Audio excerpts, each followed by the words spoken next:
सत्संग से सोधी आवे, नहीं जीव 84 में जावे। सत्संग से सोधी आवे, नहीं जीव 84 में जावे।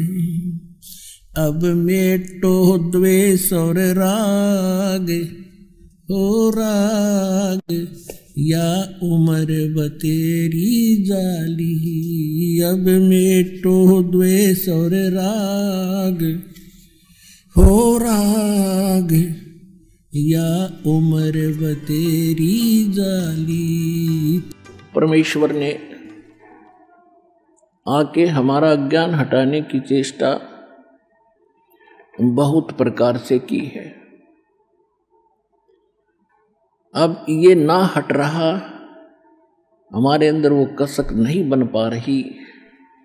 इसका कारण ये है कि ज्ञान परमात्मा अकेले ही बताया करते थे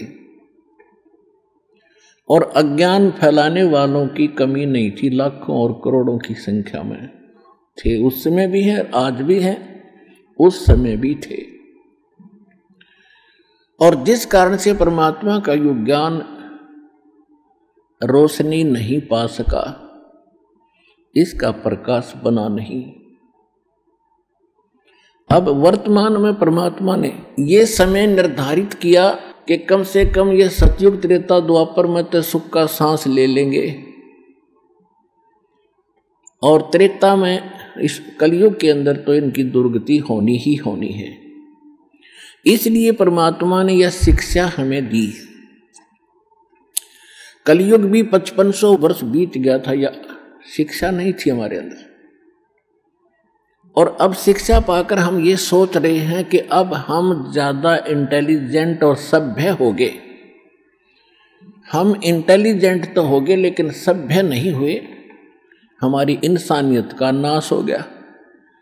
इस माया ने हमारी बुद्धि हड़प ली, हर ली। इस शिक्षा ने हमें बेईमान बना दिया, अहंकारी बना दिया, अभिमानी बना दिया।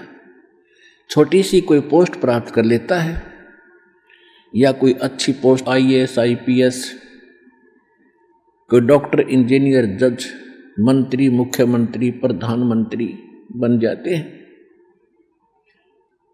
ये अपने आप में इतने अहंकारी हो जाते हैं, ये अपने अस्तित्व को भूल जाते हैं।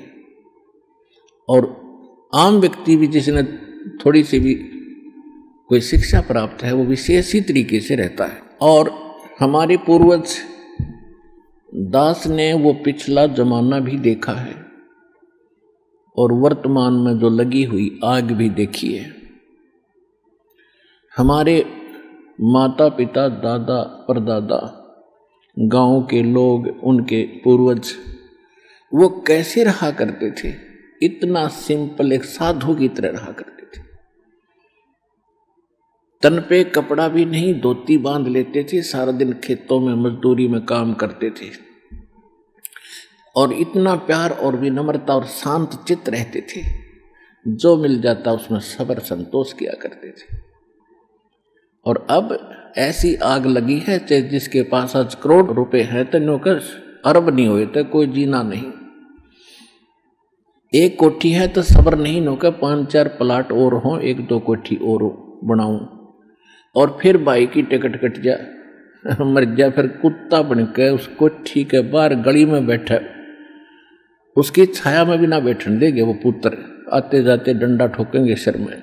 तो परमात्मा कहते हैं कि इस काल ने आपकी अक्ल मार रखी है, आपकी बुद्धि हट रखी है। अब परमात्मा जो ज्ञान आपको बता रहे हैं, आप बुद्धिमान हैं, एजुकेटेड हैं।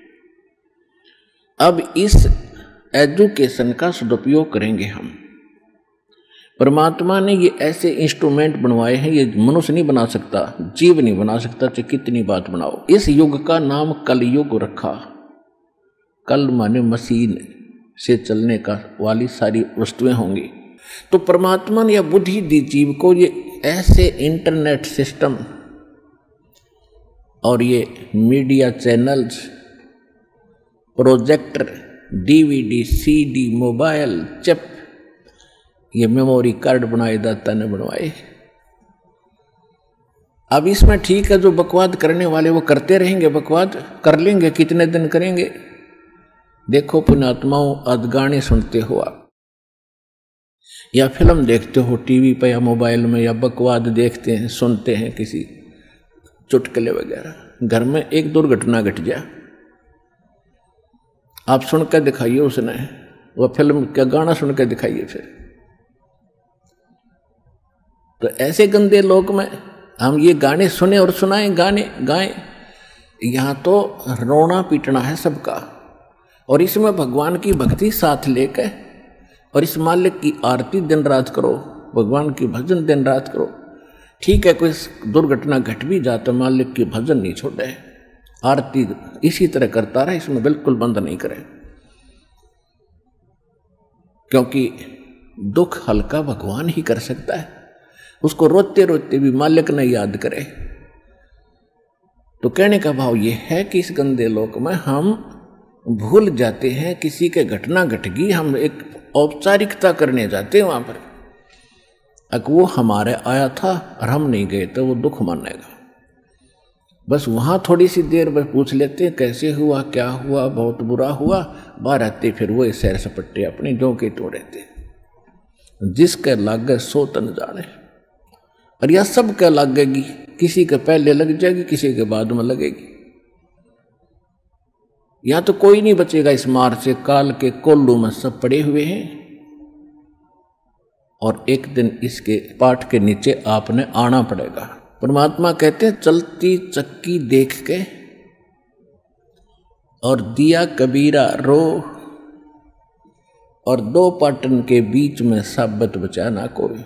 चक्की के बीच में चक्की चल रही है पत्थर की, उसमें कणक डाली जा रही है, कहते दो पाटों के बीच में, इस काल और माया के बीच में आपको पीसा जा रहा है, इसमें साबित कोई नहीं बचेगा। फिर कहते हैं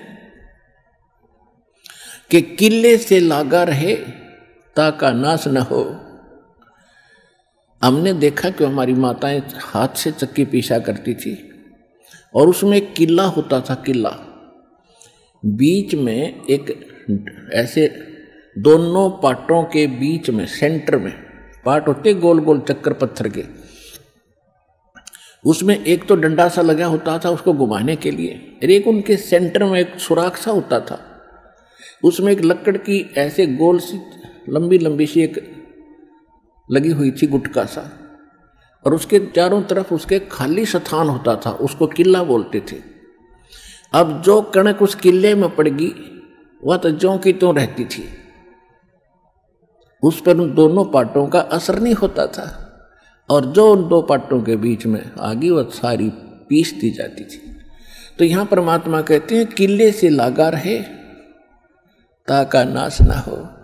तो हम परमेश्वर कबीर जी के साथ लगेंगे, ये किला है इस काल के चक्की के बीच में, और जो परमात्मा के संपर्क में इसके निकट आ गया फिर काल के इस पत्थर यानी दोनों पाटों से बच गया।